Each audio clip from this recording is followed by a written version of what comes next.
Toute la parole donc à Monsieur Marie-Sainte, tout d'abord. Merci, Président.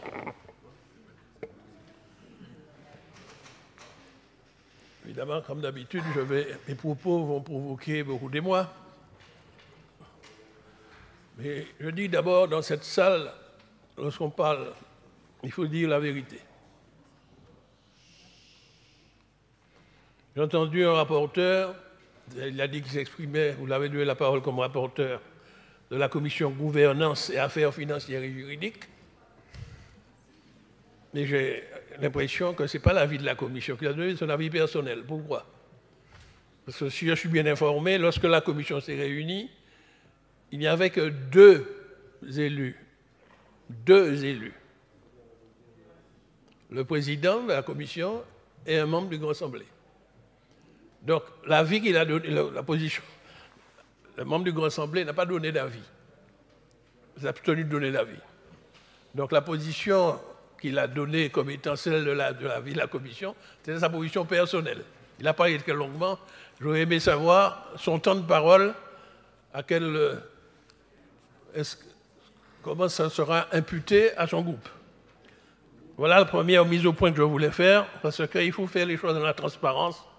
Lorsqu'on dit avis de la commission, une commission, en principe, il y a tous les membres qui doivent être là, mais il n'y avait que deux membres ce jour-là. Maintenant, je vais donner notre position sur ce projet de budget. J'ai bien noté qu'il a été élaboré dans la douleur. Il suffisait d'entendre le rapporteur dire il a évoqué que des difficultés, Donc, ce budget qui est élaboré dans la douleur est un budget tardif. Parce qu'à part les années où il y avait des élections pour le renouvellement des membres, jamais dans cette assemblée, ici, dans cette enceinte, on a présenté de budget aussi tardivement. Il est même arrivé que ce soit dès le mois de décembre que le budget soit présenté de manière que tous nos partenaires, dès le 1er janvier, savent tout de suite sur quoi ils peuvent compter en termes de subventions. Là, nous sommes déjà en début avril. On est encore en train de parler du budget.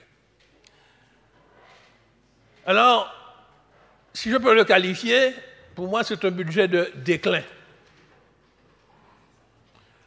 Parce qu'il y a beaucoup d'annonces, en particulier des annonces médiatiques.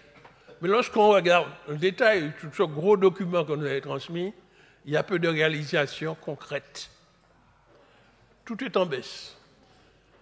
C'est ainsi que l'exposé des motifs du président du Conseil exécutif nous révèle que le budget 2024, le budget primitif que nous proposons, il diminue de 14,8% par rapport à celui de 2023. Alors que tout augmente par ailleurs. Mais le budget diminue. C'est ce qui m'a permis, je me suis autorisé à qualifier ce budget le budget de déclin. En effet, en début d'une explosion du poids réel de la dette dans le budget 2024, alors le poids réel pour moi c'est à la fois le remboursement du capital et des intérêts, qui représente dans le budget 105,9 millions, soit plus 37,4% par rapport à 2022.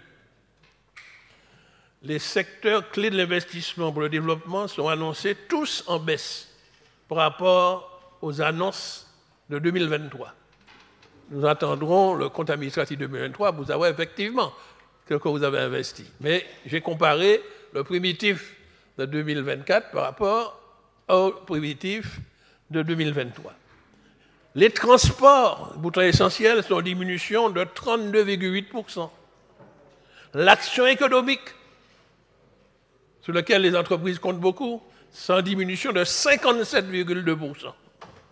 L'enseignement, la formation professionnelle, qui est la compétence capitale de l'ancienne région est devenue maintenant CTM, est en diminution de 32,7%.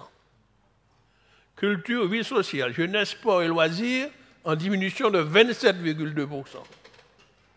Plus grave encore, aménagement des territoires et habitats en diminution de 70%.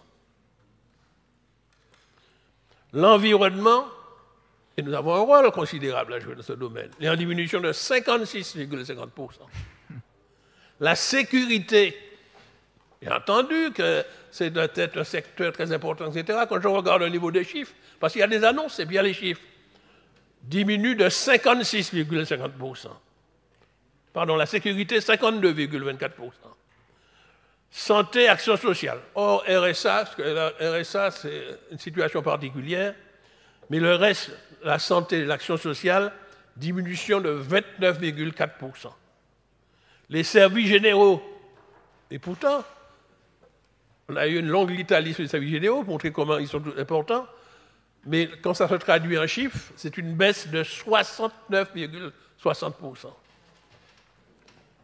Au total, l'investissement diminue de 49,3. 49,3. Chiffre symbolique. Mais ça diminue. Maintenant, j'ai qualifié le déclin, j'ai montré qu'il y a des annonces, beaucoup d'annonces, mais les chiffres, c'est ça qui est la réalité concrète. Je sentais que le conseil exécutif avait des difficultés pour pouvoir élaborer son budget d'investissement. Alors je vais quand même lui poser quelques questions. Je passe aux questions. D'abord pour la formation professionnelle, vous savez, bon, c'est ma marotte. Hein. Ça a été la première compétence attribuée aux régions. Et c'est là que nous devons réussir si nous voulons vraiment que notre jeunesse soit formée et reste au pays. Alors la question, pourquoi n'y a-t-il toujours pas de programme de formation professionnelle pour adultes en dehors de ceux réalisés par l'IMFPA et l'IMS, qui ne sont pas élaborés d'ailleurs par notre plénière, puisque c'est les élus qui sont au conseil d'administration qui élaborent et des programmes ne sont même pas soumis.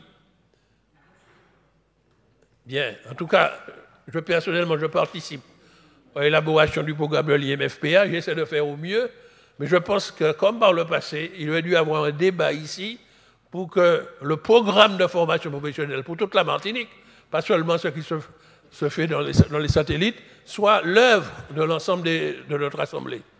Pourquoi nous n'avons pas eu en 2022, 2023, et nous n'aurons pas non plus en 2024 le programme. Autre question. Nous avons entendu sur les médias que le président du conseil exécutif a annoncé un programme d'investissement à l'école de formation professionnelle maritime et aquacole, l'EFMA. Je rappelle que l'EFMA n'est pas un satellite de la collectivité. L'EFMA n'est pas la propriété de la collectivité. Nous avions porté ce projet pour transformer le statut, on n'entend plus parler, donc je demande qu'est-ce que devient ce projet. Comment on peut prétendre investir lorsqu'on n'est pas le maître de l'ouvrage? Il faudrait au moins être maître d'ouvrage et à ce moment-là, on pourra moderniser, parce que c'est nécessaire de moderniser à la fois les équipements, mais la gestion, mais assurer une sécurité pour le personnel de l'EFMA, de l'école de formation maritime et aquacole. Que devenu ce projet pour lequel, pourtant, l'Assemblée avait à l'unanimité, sous la mandature précédente, pour lequel l'Assemblée avait voté le projet de transformer l'établissement en établissement public pour lui garantir une sécurité. Maintenant, concernant une autre question, concernant le transport des voyageurs. Vous savez que Martinique Transport fait l'objet actuellement de beaucoup de critiques des usagers, mais en tant que membre du conseil d'administration, je peux témoigner qu'il y a une volonté de moderniser et de répondre aux besoins des passagers. Mais cela nécessite d'avoir des financements.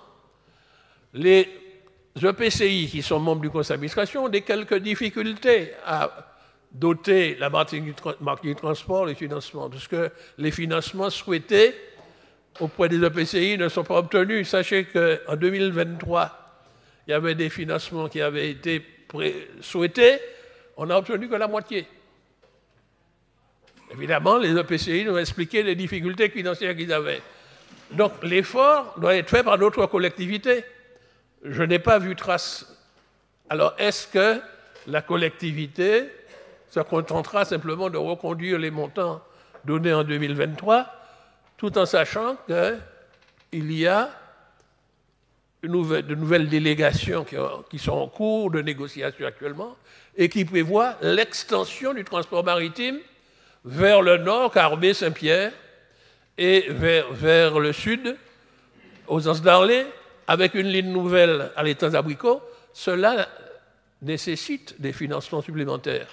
Alors, est-ce que là, vous êtes prêts à soutenir cette augmentation de l'offre de transport? Ça n'apparaît pas dans le budget, puisqu'on a reconduit les mêmes sommes pour Martinique Transport. Maintenant, pour les terres agricoles, on en parle beaucoup. Vous savez, nous avons des jeunes dont nous avons financé la formation et qui constituent actuellement, ils se sont constitués en organisation, une association qui s'appelle les diplômés sans terre. Or, nous avions parallèlement le projet d'avoir une banque de terre pour pouvoir mettre à la disposition de nos jeunes formés. Alors la question, qu'est-ce qui est prévu pour améliorer la gestion de la banque de terre de la CTM, la banque de terre agricole? Parce que nos enquêtes nous montrent que cette banque de terre est mal gérée. Il y a même des agriculteurs installés mais qui n'exploitent pas, etc. Or, il était prévu que lorsque le projet n'était pas mis en cause, mis en route, qu'on puisse récupérer les parcelles et les mettre à la disposition de jeunes agriculteurs diplômés pour qu'ils, je veux dire, le mettre en exploitation. Et on est dans la période de sécheresse. J'ai bien noté qu'on va augmenter le budget du BGPIS. Mais je rappelle qu'il y avait un projet qui était en cours, qui n'était pas complètement terminé à la fin de la mandature dernière. Que devient le projet d'irrigation de nouvelles cités à Rivière-Salée? Pourquoi ça tarde à être mis en exploitation? Puisque je rappelle que l'on récupère de l'eau souterraine, on le stocke dans des réservoirs et on doit le mettre à la disposition des agriculteurs. Je suis allé sur les lieux pour pouvoir certains de ce que je dis, si c'est toujours conforme à la réalité, mais cette eau n'est pas encore mise en distribution. Il y a déjà 2 ans que vous êtes là. En conclusion, voilà donc pour mes questions, mais en conclusion, le budget 2024 est en recul par rapport à 2023, particulièrement pour les investissements. C'est vrai, il y a une fiscalité locale qui rame, une explosion de la dette, la capacité d'autofinancement en baisse, un budget de plus en plus dépendant des subsides de l'État et de l'Europe. Tel est le visage de ces prévisions pour 2024. Le système, certes, tend à étouffer la collectivité territoriale, mais la gestion aventureuse, votre gestion aventureuse, y apporte sa part. Aussi, nous ne voterons pas pour votre proposition de budget 2024. Voilà ma réquisition, ou mon réquisitoire. On ne s'attendait pas à mieux.